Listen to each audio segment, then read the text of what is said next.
तो क्या हो दोस्तों, तुम्हारे पीछे एक पुलिस की पलटून पड़ी हो, वो भी एक ऐसे कत्ल के केस के अंदर जो कभी तुमने किया ही ना हो। तो कुछ इसी तरह की कहानी है हमारी कहानी के हीरो पैकेट की भी। तो कहानी की स्टार्टिंग में हमें एक लड़की दिखाई जाती है जिसका नाम योकी होता है, लेकिन उसे लोग लेडी डेथ के नाम से भी जानते थे। वो एक शार्प शूटर होती है और इस वक्त वो होटल के अंदर खड़ी होकर दूर एक आदमी को मारती है जिसका नाम ब्रूनो होता है। और इसी के साथ ये सीन यहीं कट होता है। अगले सीन के अंदर ही हम एजेंट जॉन और एजेंट जूलियट को देखते हैं। एजेंट जूलियट जॉन के पास आती है और यहाँ पर बताती है कि उसे हादसे वाली जगह पर एक बाल मिला था, जिसके डीएनए की रिपोर्ट के बाद उसे एक आदमी की पहचान मिली है जिसका नाम बैकिट होता है। इस पर जॉन उससे कहता है कि तुम अपनी पूरी प्लेटून को भेजो और उसे जल्दी से अरेस्ट करवाओ। इधर हम हमारी कहानी के मेन कैरेक्टर बैकिट को देखते हैं जो एक वीडियो गेम खेल रहा होता है। दरअसल उसे काफी सालों के बाद मिलिट्री से एक हफ्ते के लिए छुट्टी मिली थी और वो इसे खूब एंजॉय करना चाहता था। तभी उसके नजदीक ही एक बॉम्ब फूटता है और उसके पास वाली दीवार टूट जाती है। उसके अंदर बहुत सारे एजेंट आ जाते हैं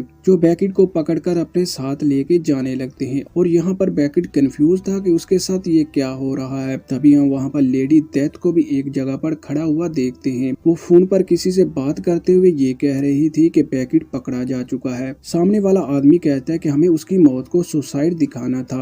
तो इस पर वो कहता है कि उसे सवाल पूछने के बाद एक सेफ जगह पर लेके जाया जाएगा और उसी वक्त हम इसे मारेंगे। इसके बाद हम बैकिट को एक चेयर पर बंधा हुआ देखते हैं जिसके पास जॉन आता है। उसे कहता है कि मैं तुमसे कोई भी सवाल नहीं पूछूंगा क्योंकि तुम्हारा डीएनए मैच हो चुका है और मुझे पता है कि ये कत्ल तुमने किया है। बस मैं तुमसे इतना पूछना चाहता हूँ, क्या तुम्हारा डैड भी इसमें शामिल है? तभी वहाँ पर एक और एजेंट आ जाता है जिसका नाम एजेंट जीरो होता है। वो मिलिट्री की तरफ से भेजा गया था और यहाँ पर वो जॉन से कहता है कि तुम एक ऐसे आदमी से पूछताछ कर रहे हो जिसका सर्विस रिकॉर्ड बिल्कुल साफ है। इसके अलावा वो वहाँ पर बैकिट से भी बात करता है और बैकिट से बात करने के दौरान उसे पता चल जाता है कि बैकिट बिल्कुल निर्दोष है। लेकिन यहाँ पर उसकी बेगुनाही साबित करने के लिए जीरो के पास अभी तक कोई सबूत थे नहीं। तभी वो वहाँ से सीधा एजेंट जूलियट के पास जाता है और उससे कहता है कि मुझे एजेंट जून ने भेजा है और मुझे ये भी पता चला है कि तुमने ही बैकिट को ढूंढ निकाला था। तभी वो उससे कहता है कि क्या तुम मुझे उस दिन की सीसीटीवी चेक करवा सकती हो। लिहाजा उस दिन की फुटेज चेक करने पर एक और आदमी का नाम सामने आता है जिसका नाम डॉन्सल साउथ होता है। ये एक फार्मल कंपनी का सीईओ था।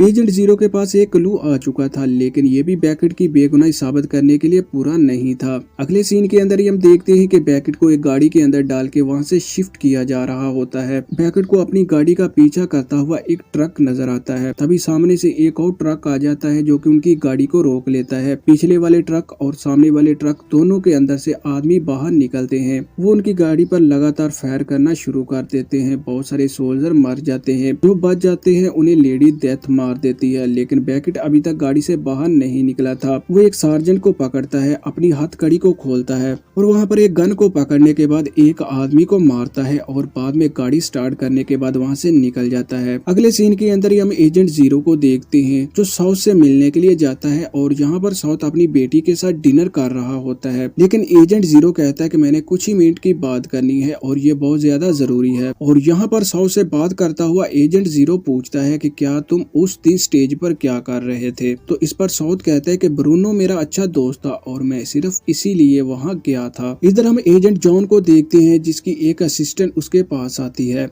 और वो उसे यहाँ पर बताती है कि बैकिट गायब है हमारी गाड़ी के साथ। अगले सीन के अंदर हमें बैकिट को दिखाया जाता है जो एक गाड़ी चुरा रहा होता है। वहाँ पर दो सार्जेंट आ जाते हैं जो कि उसे पकड़ लेते हैं और यहाँ पर बैकिट की सार्जेंट के साथ हाथापाई हो जाती है। बैकिट उन्हें पीटता है और साथ में खड़ी एक गाड़ी के अंदर बैठ जाता है। उस गाड़ी के अंदर एक आदमी भी होता है। उसे गन दिखाता हुआ कहता है कि मैं जहाँ पर कहता हूँ तुम गाड़ी वहीं लेके जाओ। अगले सीन के अंदर हम उन्हें एक सुनसान सी जगह पर देखते हैं जहाँ पर बैकिट उस आदमी को गाड़ी से बाहर निकालता हुआ कहता है, देखो दोस्त, मजबूरी है और मैं तुम्हारी गाड़ी का बिल्कुल अच्छे से ख्याल रखूंगा। अगले सीन के अंदर ही हम बैकिट को एक जंगल के अंदर देखते हैं जहाँ पर उसका डैड भी होता है। बैकिट का डैड थॉमस उससे पूछता है कि तुम यहाँ क्या कर रहे हो? तो इस पर बैकिट कहता है कि डैड मुझे फंसाया जा रहा है। इधर एजेंट जॉन को बैकिट के घर की चेकिंग पर उसके डैड का एक लेटर मिलता है, जबकि वहाँ पर एजेंट जीरो को एक पिक्चर मिलती है जिसके अंदर बैकिट और उसके कुछ दोस्त होते हैं। वो इस पिक्चर की तस्वीर लेता है और बाद में एजेंट जूलियट को सेंड कर देता है, जिसमें एक दोस्त के बारे में पता चलता है जो कि 3 साल पहले मारा जा चुका था, लेकिन असल में वो जिंदा होता है, जिसका नाम डार्क होता है। और यहाँ पर एजेंट 0 को एक और क्लू मिल चुका होता है। इसके अलावा एजेंट 0 एक और लड़के को पकड़ता है, जिसे पकड़ने पर पता चलता है कि डार्क उसके पास आया था और डार्क ये सब कुछ पैसों के लिए कर रहा है। इधर हम एक पूरी प्लेटून को देखते हैं जो बैकेट को ढूंढने के लिए जंगल के अंदर जाते हैं और इनको थॉमस और बैकेट भी देख लेते हैं। थॉमस अपने बेटे बैकेट को एक गन देता हुआ एक सुरंग के रास्ते से बाहर निकाल रहा होता है, लेकिन जैसे ही वहाँ पर प्लेटून पहुँचती है तो थॉमस अपने हाथ खड़े करके बाहर आ जाता है, लेकिन तभी एक एक करके उन सभी पर फायर होना शुरू हो जाते हैं। वो सभी एजेंट मार रहे होते हैं। थॉमस ये देखने पर वापस अपने घर के अंदर आ जाता है। जैसे ही वो सारे एजेंट मर जाते हैं तो थॉमस भी अपनी गन को पकड़ लेता है और खिड़की की मदद से बाहर देखने लगता है। इधर बैकेट को देखते हैं, वो भी एक जगह पर निशाना बांधे हुए था, लेकिन वो शूटर उनसे बच के निकल जाता है। बैकेट उसका पीछा करता है और जैसे ही उसे पकड़ लेता है तो ये वही लड़की लेडी डेथ होती है जो यहाँ पर बैकेट के साथ लड़ने लगती है। वो एक शार्प शूटर होने के साथ साथ एक अच्छी फाइटर भी होती है और यहाँ पर वो बैकेट को बुरी तरह पीटती है और आखिर में वो जैसे एक रस्सी को उसके गले के अंदर डाल लेती है, उसे वहाँ पर मारने वाली होती है, लेकिन यहाँ पर थॉमस आ जाता है। थॉमस के हाथ के अंदर गन होती है और वो उस लड़की से कहता है कि तुम मेरे बेटे को छोड़ दो। तभी बैकेट जॉन से राब्ता करते हुए उससे कहता है कि ये वो लड़की है जिसने मुझे केस के अंदर फंसाया है और मैं इसे लेके तुम्हारे पास आ रहा हूँ। लेकिन एजेंट जॉन कहता है कि नहीं, हमारी पूरी प्लेटून निकल चुकी है, वो कुछ ही देर के बाद तुम्हारे पास आ जाएगी। अगले ही लम्हे के अंदर हम वहाँ पर पूरी एक प्लेटून को देखते हैं जो बैकेट, थॉमस और लेडी डेथ को लेके एजेंट जॉन के पास आ जाते हैं और यहाँ पर एजेंट जॉन बैकेट से सॉरी करते हुए उसे छोड़ देता है। लेकिन जैसे वो लेडी डेथ से पूछताछ करने लगते हैं तो लेडी डेथ एकदम खामोश होती है। बैकेट उससे कहता है कि मेरे सामने तुमने कई लोगों को मारा है और देखो मैं तुम्हें आजाद करवा सकता हूँ, लेकिन बदले में तुम्हें डार्क को हमें देना होगा।